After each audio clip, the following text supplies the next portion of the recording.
इस समय भारत में महान उत्सव चल रहा है, जनतंत्र का उत्सव, चुनाव।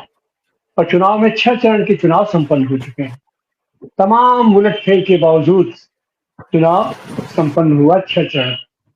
और शुरू से लेकर के या चुनाव शुरू होने के पहले से ही जनतंत्र के ऊपर जो संकट के बादल मंडरा रहे थे, वो अब धीरे-धीरे बदली छटने लगी।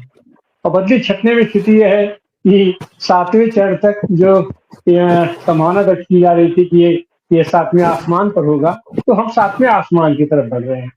और खास करके जिक्र करें, 7वें चरण में प्रधानमंत्री का भी निर्वाचन क्षेत्र हमारा बनारस भी है उसमें। और उसकी विकास दर ये है कि शुरुआती दौर में तो ये कहा जाता था कि कोई उनके सामने खड़ा ही नहीं होने वाला है, निर्विरोध निर्वाचित हो जाएंगे। और जिस तरीके से खजुराहो में हुआ, सूरत में हुआ, इंदौर में हुआ, तो ऐसा लग रहा था कि क्या ऐसा हो जाएगा क्या कि बनारस में भी ये निर्विरोध निर्वाचन हो जाएगा।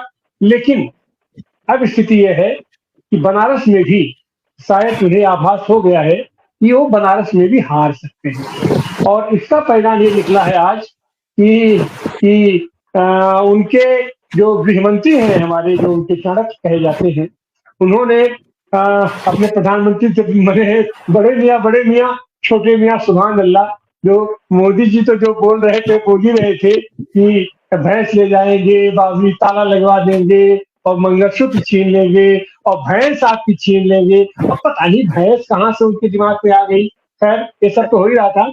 और साथ साथ पहुंच गए था पंजाब, वहां लुधियाना में, जहां पंजाब में 117 में 92 विधायक आम आदमी पार्टी के हैं, 3 टू मुर्गी लेकर के कहते हैं कि यहाँ की हम इस सरकार को बर्खास्त कर देंगे, आप लोग हमको वोट दीजिए, हम इस सरकार को गिरा देंगे।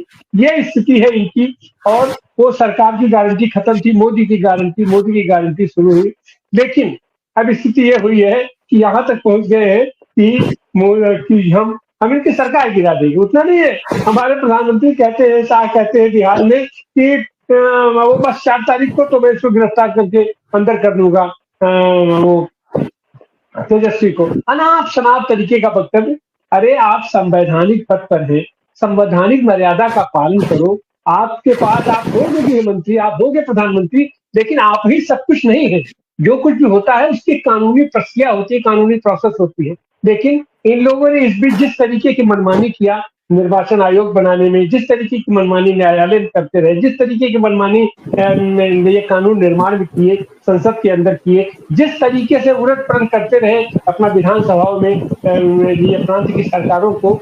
और तो ये सब चीजें, ये एक तरीके का आतंक का माहौल बना करके और जो एक तंत्र की स्थापना करना, तानाशाही की स्थापना करना के ऊपर आप सीधे सीधे दिखाई पड़े। और ये जनता समझ गई कि नहीं, बात सही है, अब इनका कोई भरोसा नहीं है। इसके बाद वाकई हमारा संविधान खतरे में है, खतरे में आ चुका है। और जिस संविधान ने हमें तरह तरह के अधिकार दिए हैं, वो सब हमारे अधिकार छीन लिए जाएंगे और ये लोग तो जुमला कह के हमको बेवकूफ बनाते रहेंगे। और अब हमारा अधिकार जो है, हमारे वोट देने का अधिकार, तो प्रथम चरण, द्वितीय चरण, तृतीय चरण, जैसे जैसे चुनाव ऊपर बढ़ता गया, वैसे वैसे जनता के बीच जागरूकता और जनता का जो अंदर का जो डर है, भय है, जनता के अंदर आतंक है, वो चीजें निकल के आई। और आज स्थिति ये है कि आज हम ये कह सकते हैं कि आज भी मोदी ये नहीं कह सकते कि वो बनारस से जीतने जा रहे हैं। जो आदमी दम कर रहा था कि वहां पर तो कोई कैंडिडेट ही नहीं रहेगा, हम निर्विरोध हो गए वो।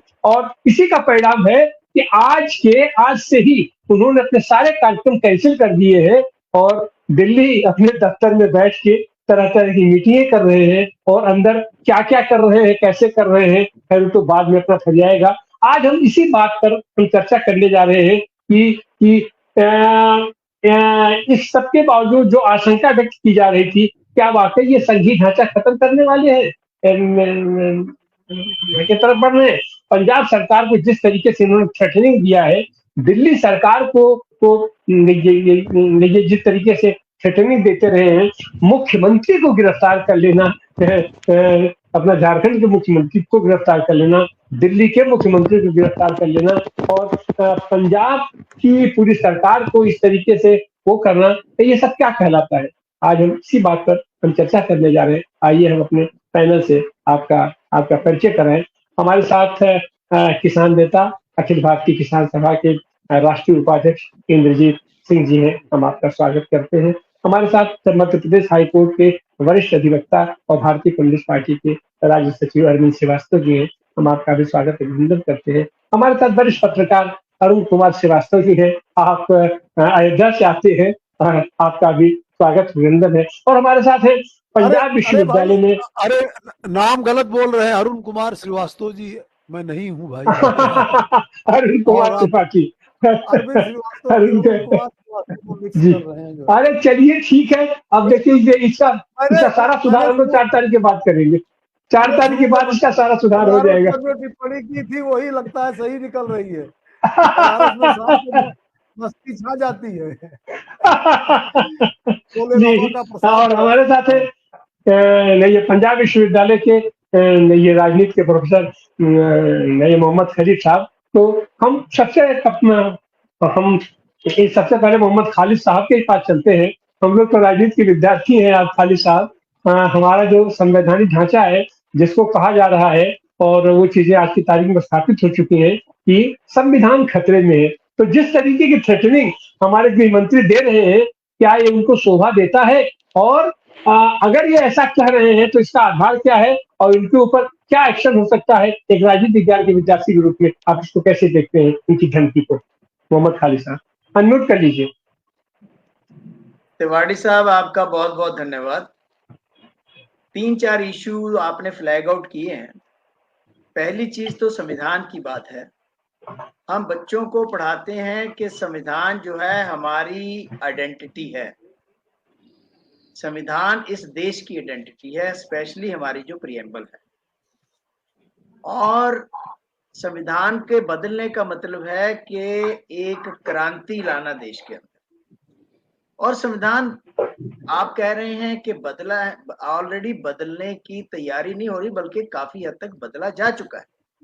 संविधान कागज के टुकड़े हैं जब तक उनकी इम्प्लीमेंटेशन प्रॉपर नहीं होती। और जिस तरह से डेमोक्रेसी को, लोकतंत्र को इन्होंने पैरों के तले रोंदने की कोशिश की है, जिस तरह से लोकतंत्री व्यवस्था को चलाने वाली संस्थाओं के ऊपर कब्जा करके उनको खत्म करने की कोशिश की है, तो संविधान पर अटैक तो पहले से ही चल रहा है। अब ये है कि हमें 400 सीट चाहिए। उसकी इंटरप्रिटेशन ये की गई अपोजिशन द्वारा और दूसरे विशेषज्ञ द्वारा कि इनको 400 इसलिए चाहिए कि अब वो संविधान की पूरी रूपरेखा ही बदलना चाहते हैं, क्योंकि ये तो पहले कहते थे मनुस्मृति हमारा संविधान होना चाहिए। तो और ना ही इन्होंने संविधान को एक्सेप्ट किया, ये कहकर के कांग्रेस का संविधान है, ये कहकर के ये अंग्रेजों की देन का संविधान है। इन्होंने कभी एक्सेप्ट नहीं किया। इन्होंने मीन्स जो लोग आरएसएस की आइडियोलॉजी को समर्थन देते रहे हैं, बीजेपी की उसी में शामिल है। तो संविधान को बचाने के लिए जो कोशिश की गई उसमें सबसे बड़ी बात ये थी कि एक नैरेटिव चला अपोजिशन द्वारा कि संविधान को बदले, और ये चीज लोगों ने एक्सेप्ट की। स्पेशली जब ये कहते हैं कि ये बाबा साहब अंबेडकर का बनाया हुआ संविधान है और इसको बदलने का मतलब है कि रिजर्वेशन भी खत्म करना। संविधान खत्म होगा तो उसमें निहित जो रिजर्वेशन वो है वो भी खत्म होगी। इसलिए एक बड़ा तबका इससे कन्विंस हुआ है कि ये पार्टी संविधान को बदल देगी अगर इनके पास सीटें ज्यादा आती। इसीलिए अब ये देखा इन्होंने कि यहाँ तो लोगों ने इस चीज को लपक लिया है, तो दूसरा इसका तरीका उन्होंने ये अपनाया।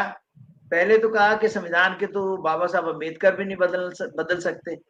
फिर इन्होंने कहा कि हम संविधान बदलना चाहते हैं, इसलिए उन्होंने अपना एजेंडा सारा आगे रख दिया।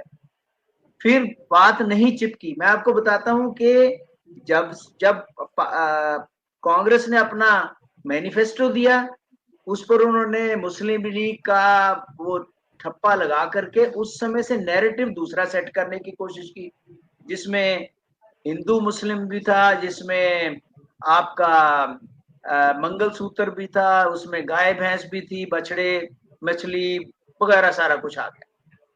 लेकिन अपोजिशन ने अपने नैरेटिव में बड़ी स्मार्टली मुद्दे की ही बात की हमेशा, और इस पूरे इसमें सिर्फ एक 10 किलो आटा 5 की बजाय 10 किलो आटा या धान वो देने के बजाय बाकी सब मुद्दे की बात, और इन्होंने मुद्दे की कोई बात नहीं की। हालांकि 10 साल अगर आप सत्ता में हैं तो 10 साल में तो बहुत कुछ होता है आपको डिस्कस करने का उसके अंदर, इलेक्शन कैंपेन के अंदर, वो इन्होंने नहीं किया। उसके बाद धमकाना शुरू कर दिया। 2 धमकियां तो बड़ी रिसेंटली, एक तो तेजस्वी यादव की धमकी कि बस ये खत्म हो जाए, उड़न खटोले जहां आप हेलीकॉप्टर से नीचे उतरोगे अब बस प्रक्रिया शुरू हो गई है आपको अरेस्ट करने। यानी उन्होंने ये शो कर दिया कि जो हमने पहले 2 मुख्यमंत्रियों को अरेस्ट किया है या जो बड़े लीडरों को अरेस्ट किया या हैरास किया अपनी सेंट्रल एजेंसीज द्वारा, तो हम ये आपके साथ भी करेंगे, क्योंकि उनको ये है कि 310 तो हमारे पास पहले ही आ चुकी थी 5वें फेज पर उनके मुताबिक, बाकी जो है वो हम ले लेंगे और उसके बाद हमारा नैरेटिव हम जो चाहते हैं वो ही करेंगे। अब रहा पंजाब की बात। पंजाब ने हमेशा, जिसने पंजाब से टक्कर ली है और मुंह की खाई है, आप 3 जो खेती कानून है उसकी एग्जांपल, जिस वक्त मोदी की पॉपुलैरिटी और वर्चस्व जो है, इसका पावर जो है वो पीक पे थी, उस समय पंजाब के किसानों ने दिखा दिया कि नहीं हम आपको आप मोड़ सकते हैं आपकी बात, और उन्होंने वो बात मोड़ी, चाहे किसी की वजह से मोड़ी, खेती कानून वापस लिए। अब जिस तरह की सिचुएशन पंजाब में चल रही है कि किसी भी बीजेपी के नेता को गांव में एंटर नहीं किया जा रहा थ्रू आउट कैंपेन, हरियाणा में भी, पंजाब में भी, और आंशिक रूप से इवन हिमाचल में भी। हरियाणा में तो 2 चीजें इकट्ठी हो गई, एक तो अग्निवीर स्कीम की वजह से और एक फार्मर्स की वजह से। पंजाब में फार्मर्स की वजह से। तो अब जब आते हैं हड़बड़ाहट में कुछ भी बोलते हैं, ये कहना अमित शाह का कि जी हम आपकी सत्ता गिरा देंगे, बस ये इलेक्शन के बाद आपकी सत्ता नहीं रहेगी, उसके पीछे ना तो कोई लॉजिक है, ना कोई कॉन्स्टिट्यूशनल तत्व है, ना कोई इसके अंदर कोई रूल है, बस ये गिरा देंगे। कैसे गिरा देंगे? इस समय जो सिचुएशन है वो 90 के करीब सीटें तो आम आदमी पार्टी की, 117 तो असेंबली है मेंबर हैं, 117 में अगर एक पार्टी के पास 90 है जिसके पास सत्ता है, तो संविधान के मुताबिक किसी भी लॉजिक से कोई भी व्यक्ति ये सरकार नहीं गिरा सकता, चाहे वो राष्ट्रपति हो, चाहे गवर्नर हो, चाहे होम मिनिस्टर हो, चाहे कोई। तो ये सिर्फ तिवाड़ी साहब एक तरह से डरावे, धमकियां, ये है वोटर को ये करने की सत्ता तो हमारे पास है, हम जो कहते हैं वो करो, अगर नहीं करोगे तो हम कुछ ना कुछ आपका कर देंगे, और उसकी एग्जाम्पल ये है। लेकिन ऐसा कुछ होगा नहीं, इसके बावजूद कि इन्होंने संविधान को काफी ट्रैम्पलिंग की है, अपना जो फेडरल स्ट्रक्चर है उसको बुरी तरह से ट्रैम्पल किया है, फिर भी कोर्ट है, रूल ऑफ लॉ थोड़ा बहुत बचा हुआ है, और उस रूल ऑफ लॉ के मुताबिक मुझे नहीं लगता कोई भी ताकत जो है वो इसको गिरा सकती है, किसी भी मेजॉरिटी सरकार को। और ये सिर्फ एक धमकियां हैं और उसके जवाब भी बराबर मिल रहे हैं। आप तेजस्वी यादव का जवाब देख लीजिए, आप भगवंत मान का जवाब देख लीजिए, ये सब जवाब भी साथ ही मिल रहे हैं। केजरीवाल की 2 रोड शो हुए हैं पंजाब में, यहाँ पे उन्होंने भी यही बात कही है। तो इसलिए ये हड़बड़ाहट की निशानी है और कुछ नहीं।